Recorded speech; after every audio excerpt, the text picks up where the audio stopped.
જય ભીમ. પહેલાં તો હું આભાર માનીશ કે મને આ સ્ટેજ ઉપર બોલવાનો મોકો મળ્યો. આપણા મહાનુભાવો બધું બોલી ગયા અને મારા કરતાં વડીલો સિનિયરો છે અને મારા કરતાં વધારે જાણકાર બી છે.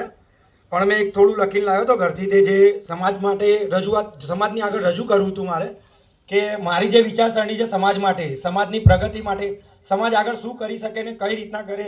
અત્યારે આપણે સમાજમાં અલગ અલગ સંગઠનો બધા અલગ અલગ કામ કરે જ છે, પણ મારો હેતુ એવું છે કે જે સમાજના જે બી સંગઠન જે પણ કામ કરતા સમાજ માટે, સમાજ હિત માટે, તો એમના વિરોધ ના કરો. એ એમની રીતે એમને કરવા દો, તમારી રીતે તમે કર્યા કરો.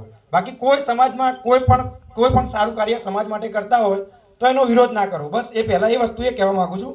અને આ સમાજ માટે થોડું હું લખીને લાવ્યો છું. સમાજનું જે મારા મનમાં જે હતું એ પહેલાં તો આદરણીય મહાનુભાવો, નાળિયેર ઉત્કર્ષ સંઘના સભ્યો અને વાલા નાળિયા સમાજના ભાઈઓ આટલા દૂરથી પધાર્યા, એમના માટે માન છે. અને મને ગર્વ અનુભવે છે કે આટલા દૂરથી સમાજના હિત માટે આટલા દૂરથી આવીને આટલી સમાજ હિતની ચર્ચા. અને દુઃખની વાત એ છે કે સમાજ આટલો મોટો સમાજ, આપણો ખોબા સમાન છે સમાજ, પણ આપણા માટે આપણો સમાજ મોટો સમાજ, જે સંખ્યા એ પ્રમાણે આપણો સમાજમાંથી જે વ્યક્તિઓ આવ્યા છે એ બહુ ઓછા આવ્યા છે, પણ જે આવ્યા છે એ હીરા સમાન ગણાય કે આટલામાંથી આટલા વ્યક્તિઓ આવ્યા છે સમાજ માટે કંઈક વિચારધારણા, સમાજને કંઈક આગળ વિચાર કરી અને કંઈક આગળ લાવવા માટે વિચારીને આવેલા છે એવા વ્યક્તિઓ હાજર થયા છે. તો સૌ પ્રથમ તો આ સૌના નમસ્કાર. આજે આપણા બધા નાળિયેર ઉત્કર્ષ સંઘ દ્વારા આયોજિત ચિંતન શિબિરમાં એકઠા થયા છીએ, જે ખરેખર ગૌરવની વાત છે. આ શિબિરનો મુખ્ય ઉદ્દેશ્ય આપણા નાળિયા સમાજના વિકાસ માટે નવા વિચારો લાવવાનો, એકતાને મજબૂત કરવાનો અને આપણી સંસ્કૃતિને આગળ લઈ જવાનો છે. આપણો નાળિયા સમાજ એ એક એવો સમાજ છે જે હંમેશાથી પોતપોતાની પરંપરા, સંસ્કારો અને એકતા માટે જાણીતો છે. એકતા માટે જાણીતો હું મારી સમજથી જોઉં છું. બાકી પહેલેથી જો એકતા થઈ હોત તો આ 75 વર્ષ સુધી આપણી કોઈ આવું ચિંતન શિબિર થયો નહીં. એટલે મારા વિચારથી હું એકતાથી અત્યારે હું જોતો આવ્યો છું, પછી જે એકતા વધી છે સમાજની.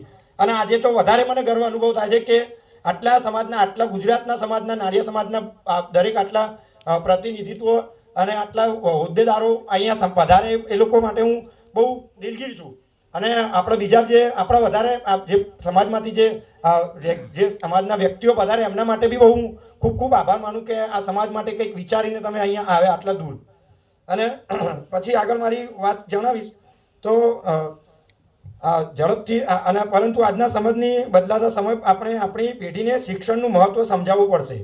શિક્ષણ એક એવું સાધન છે જે આપણા સમાજના બાળકો એમને આગળ લઈ જઈ શકશે, આપણા સમાજને ગૌરવ અપાવી શકશે. આપણે એવી યોજનાઓ બનાવવી જોઈએ કે જેનાથી આપણા બાળકોને શિક્ષણ મળે. ખાસ કરીને જો બાળકો આર્થિક રીતે નબળા છે તેમના માટે સહાયની વ્યવસ્થા કરવી જોઈએ.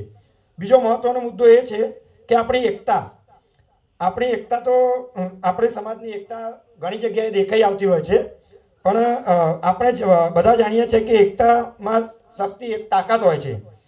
આજે આપણે નાની નાની બાબતોને ભૂલીને એકબીજાને સહકાર આપવો જોઈએ. જો આપણે એકજૂટ થઈશું તો આપણો સમાજ વધુ મજબૂત બનશે અને કોઈ પણ પડકારને સામનો કરી શકશે. આ શિબિરમાં આપણા એવા પગલાં નક્કી કરવા જોઈએ કે જે આપણા સમાજને એકતામાં વધુ ગાઢ બનાવી શકે. ત્રીજું, આપણે આપણી સંસ્કૃતિ અને પરંપરાઓની જાળવણી કરવી જોઈએ. આપણી નવી પેઢીને આપણી ભાષા, આપણી તહેવારો, આપણી પરંપરાઓ વિશે શીખવવું જોઈએ. આજે આપણે શિબિરમાં આપણે એવી પણ યોજનાઓ બનાવવી જોઈએ કે જેનાથી આપણા બાળકોને આપણી સંસ્કૃતિ સાથે જોડાણ રહે. દાખલા તરીકે આપણી સાંસ્કૃતિક કાર્યક્રમો, ભાષાઓ, શિક્ષણ વગેરે નાળિયેર સમાજના ઇતિહાસ વિશે શિબિરોનું આયોજન કરી શકીએ.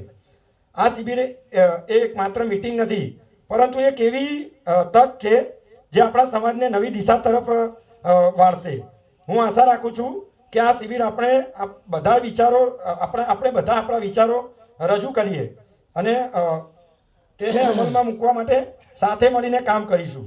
અને જે સીમાડાના ગામડાઓ આપણી સમાજના રહે છે અને સિટી વિસ્તારમાં પણ જે સમાજના ભાઈઓ બહેનો રહે છે તેઓના પણ ઘણા જાગૃતતાનો અભાવ છે.